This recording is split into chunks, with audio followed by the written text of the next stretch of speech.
question of this video is $106,000 too much to spend on a Cadillac? Is there room in the lineup for a last hurrah V8 manual car? And should you buy one instead of something from Z Germans, right, or instead of something electric? Hey folks, Valentine's Day is right around the corner, and what significant other isn't into diamonds? They make some of the best gifts imaginable for Valentine's Day. I've gotten some for my wife in the past, not just for our engagement and our wedding, but for some special occasions and birthdays, and historically, they are gifts that really make an impact. And although JamesAllen.com is a company mostly associated with engagement rings, and if it's that stage of your relationship, please get on that train. JamesAllen.com also has earrings, necklaces, bracelets, and more. Whether you're into earth-grown diamonds or lab-grown diamonds, JamesAllen.com has it all. And you could still get this stuff delivered in time for Valentine's Day. And because they know us, they know our audience, JamesAllen.com is offering a special 25% off Valentine's Day sale for Smoking Tire fans for many of the items on their website. A few restrictions do apply, but hit the link in the description, head over to JamesAllen.com, and make this Valentine's Day one for you and your significant other to really remember.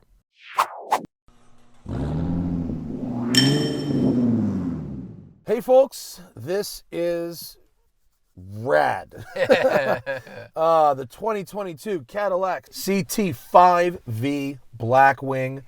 V itself doesn't really mean anything anymore. Blackwing is the word. The word of the day is Blackwing. 6.2 liter supercharged LT4 V8, making 668 horsepower and 659 pound-feet of torque. Standard 6-speed manual transmission. Right, Tremec. It's a good one. Rear-wheel drive, electronic limited slip differential, and the lightest car in its class. It is 200 pounds lighter than an M5 CS, 350 pounds lighter than an E63S, and 800 pounds lighter than an RS7. Now, it's funny is that all three of those have all-wheel drive, but the RS7's weighs way more than the other RS7 systems. also is a mild hybrid. That's why it has a battery pack. Right. Yeah, it has 48-volt mild hybrid. So 4,123 pounds, which for a car of this class is quite light. Yeah. It's got a really wide power band. It's got meaty 305 PS4S on the back, 275s in the front, 19. This one has the optional ceramic brakes, which 15.6 inch 6 pistons, I think. And, big ones. Yeah, big ones. And it's the Alpha platform. That means underneath, same kind of vibe as the Camaro ZL1 1LE, which is an incredible performer. Really great chassis. It's been great since they came out with it. They reinforced some key pieces on this car, like the shock towers in the front, for example, because of the G-forces this can exert.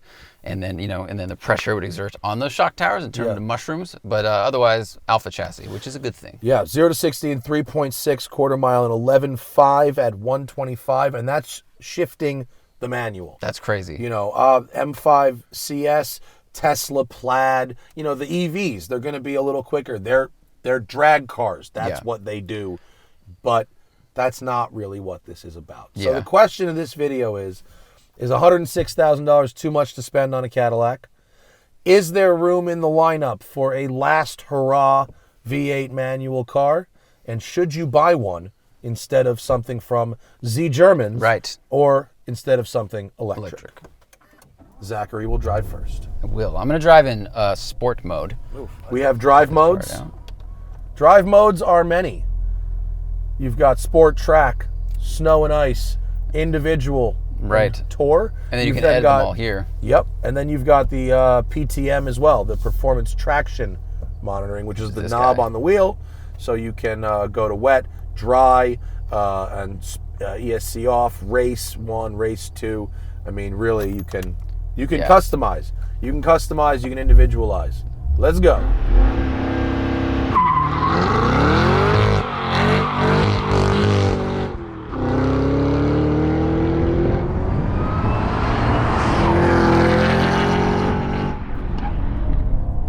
Gearing in this is so tall, and honestly, the sound insulation's so good that I found myself driving in first gear in town between speed bumps. What I remember from the 2012 CTS-V, the last manual one, was that the LSA engine was so quiet that I would bang red line frequently. I would not be aware that I was about to hit the red line.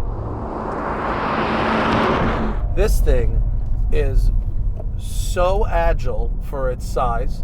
The combination of the magnetic ride shocks, the brilliant weight distribution, and the super sharp steering.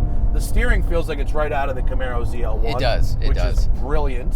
It's basically a 4-door ZL1.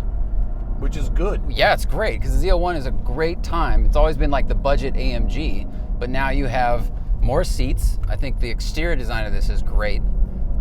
And this has MagRide 4.0, so it's got new sensors, new processors. It processes data 4 times faster than the old system. And they have sensors in new places. So there's sensors in the shocks. They can detect temperature in the shocks. There's a whole lot of computing going on that makes everything work better, feel better, and try to transmit more of your inputs to the road. In the first 10 minutes I drove this thing, not even in the canyons, just around town, I was going, oh yes, this was designed by somebody that knows how to drive fast, that really cares about dynamics, that really cares about inputs. It's 670 horsepower, and that is the least interesting thing about it. Yeah. You know what I mean? Yeah, that's a great point. Like the body control, the spread of comfort to handling, the sharpness of the steering, the inputs like the clutch feel and the brake feel and the shifter feel, all of those things are more interesting and important to me than the fact that it has buku power. Yeah, because making power isn't hard these days, but what we're having trouble with as cars get more and more technologically advanced and more sophisticated is keeping all those sensations that we enjoy and that I think help us be better drivers on the track or on curvy roads. So if they can give you the information you need through all that technology, it's really impressive. I haven't had a chance to take this on the track, and I don't think we're going to. But with the ZL1, the PTM allows you to really work your way up to full off without it feeling like it's taking away the fun. I imagine this would be the same way. The last CTS-V I drove, the one that was not available, that car's parked on the right. The road bends hard left here. Just a little, I want to make sure they don't do something dumb, which they're about to do. The last CTS-V, which although it didn't have a manual, and that was a point against, the chassis and the steering and the PTM and all that stuff was incredible. So this just takes a lot of those vibes, adds the manual, gets rid of Q. Remember Q? Q was the worst. That was the main reason not to buy the last CTS-V, not the auto. And what's funny is so many companies now are following Q in a way and using the capacitive buttons. Yeah. And this has none of them, which is great. So these buttons will work for a long, long time for you, those of you who have bought the CT5. I actually really like this system, right? You've got hard buttons for some important stuff. Jesus, mobbing. Hard buttons for important stuff. The 2 knobs you need to scroll right next to each other. A hard home button. Really good CarPlay integration. They've kept it simple, but not in a way that seems cheap. No, and it's got a nice look to it. The only thing that stood out to me in terms of cheapness is when you turn the volume knob, it has a cheap click that is different from when you turn the tuning knob. They're a little, but it's such a tiny thing. That's pretty nitpicky. Super nitpicky. Yeah. It's just that's what separates it from the German cars. They have that perfect rubber feel on the knobs, but everything here functions really well. My looks pretty nitpick good. is that the lower half of the doors are plastic. Oh.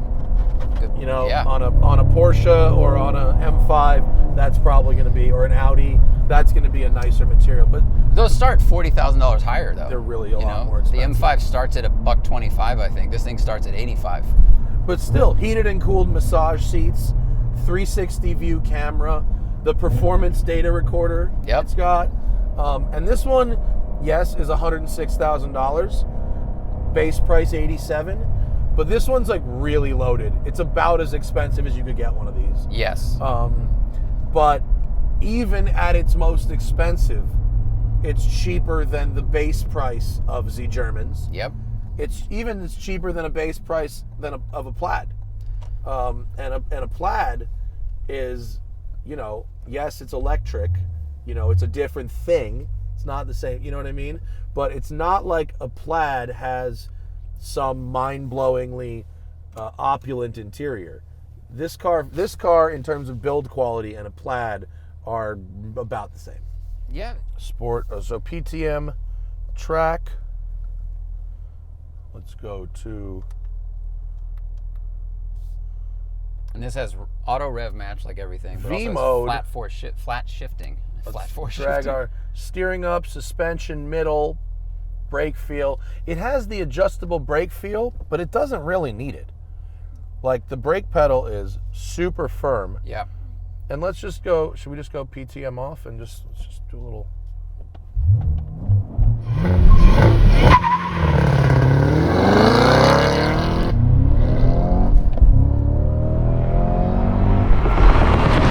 Oh yes. I think 0 to 60 in the manual is what, 3.9 or something? 3.6. 3.6, and then with the automatic, you can get it with a 10-speed automatic. 0.2 quicker. It's like half a second quicker or something like that. In the quarter as well. That is, I didn't do a burnout right there. I just did a quick hard launch, little bit of wheel spin, but then it just stuck, huh? It did. It just went. Rev match off is easy to rev match. The pedals are really well placed. The steering is as good as any sedan has ever been. Straight up, as good as it feels like the ZL1 1LE in terms of sharpness, but without those 305 front tires that made the 1LE so darty, Yeah. This doesn't dart. It doesn't catch the ruts in the road. Oh God, I love the brakes. The brakes are really good. They're firm, but it's not that weird race car brake feel like McLaren uses that takes getting used to. It's just really good pressure and really effective. You probably don't need the carbon ceramics if you're not going to do track work. It's probably not 100% important because it's $9,000 and you could save that money for something else. But I am happy If you're to going have to do them. track work, you should probably have them because it's a very heavy car. It's light in the class, but it's heavy for track cars. Oh, this is not good.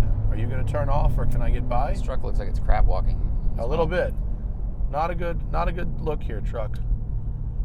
Can I go by or should we wait? We should wait. I think we should wait. All right. Pause video. Digital mirror. Regular mirror. Digital mirror. Nice. The problem, I like that you can turn it off. The problem is, if you turn it off, it's not auto dimming. So the regular mirror doesn't auto dim at night. So there is a CT5-V, which has the twin turbo 6. Yes, I reviewed it last year and I trashed it. If you want to see one of the most negative reviews I've given a car in a long time, the regular CT5-V and CT4-V would be it. I believe I called the gearbox a loser. They told me, and by they I mean Johnny Lieberman, that the problem with that regular CT5-V I drove was that it was all-wheel drive, and that the rear-wheel drive one was way better. And I didn't get to drive the rear-wheel drive one. I didn't bother. I just said I'll wait for this one. So forget that one for the time being. This, to me, is basically every single thing I want from a sports sedan. Whatever it is that the Mercedes, the Audi, and the BMW do better than this, I don't personally need in my life. You know what I'm saying? Like the steering, the performance, the braking, the materials, all of that, the quality of this is more than sufficient to justify its price to me. Yeah, I agree. It has all the features you want in a modern, nice car. It has all the tech, and then all the inputs feel really good. Because usually, I feel like we grade sports cars, sports sedans on inputs and feedback first, Right. and then creature comforts. And this obviously does really well in the performance category, and then all the other things work. So that's what we want. Like the Mercedes looks nicer inside, but it should. It's more expensive. Like the design is nicer, but ultimately, a heated seat is a heated seat. A cooled seat's pretty much a cooled seat. So this has that. I will say that the heated seat in the Audi S3 I drove last week got hotter than this. Like the heated seat actually doesn't get that hot. Right. So that is a gripe. So if you want to heat a burrito, you get an Audi. But, okay. Do you want one? Yes, you do. Yeah. For a variety of reasons. Some subjective, some objective. This is probably your last chance, probably, can't guarantee, but probably your last chance to buy a Corvette-powered stick-shift CT5-V sedan. I believe Cadillac announced this is the last V8 going in cars. Not trucks or SUVs, but cars. They have announced that. So if you want one of these, and judging by the resale and value retention of the old stick shift ones, if you spent 105 grand on one of these, you'd probably never lose it. You know what I mean? It's hard to justify, because new cars depreciate. Yeah, you know what I mean? Usually. But this could be an investment that you can use. If you bought a 2012 CTS-V wagon stick and put 40,000 miles on it, today you'd get every dollar of that back. Which is probably not the case with an M5 of that generation. Correct. Those have dropped quite a bit. Correct. Yeah, so there's that. Compared to an electric car, it's not really a comparison. If you want an electric car, get an electric car. You're going to choose. This is not really a comparison to a Tesla or a Taycan or a Mach-E GT or an e-tron GT, because this is just so analog. It's not very efficient. We're looking at 12 miles a gallon here. it's pretty bad. Our city average is like 10.6. It's bad. Yeah. And yes, inefficient vehicles are bad. But whereas I talked about like the TRX and stuff like that, that was inefficient in such a wasteful way, whereas this, it really does translate to a usable performance. Because it's a high-performance vehicle. It's a super high-performance vehicle, and it's not like it has an offensively huge footprint where it takes up more. The TRX I was offended by because it was wasteful in every single way possible. This is only wasteful in one way. Right. The TRX wasted parking space. Yeah. And space on the Right. road. This is easy to maneuver in the city. It's easy to park. It's not offensive, other than it gets poor fuel economy. So there's that. And who is it for? It's for drivers. I mean, it's for someone who really, really is into the dynamics of driving. No objection. No objection, Your Honor. And it's compared to the Germans, the RS7, the M5, and the E63, it is such a stellar value. And the quality of it is pretty close. It's pretty close. It's not that you could nitpick a few things, but it's pretty close in all the ways that really, truly matter. Yeah. It's screwed together nice. It is. Thank you to Cadillac for letting us have a go. We're going to have the CT4-V Blackwing in a couple of weeks, so that'll be coming up.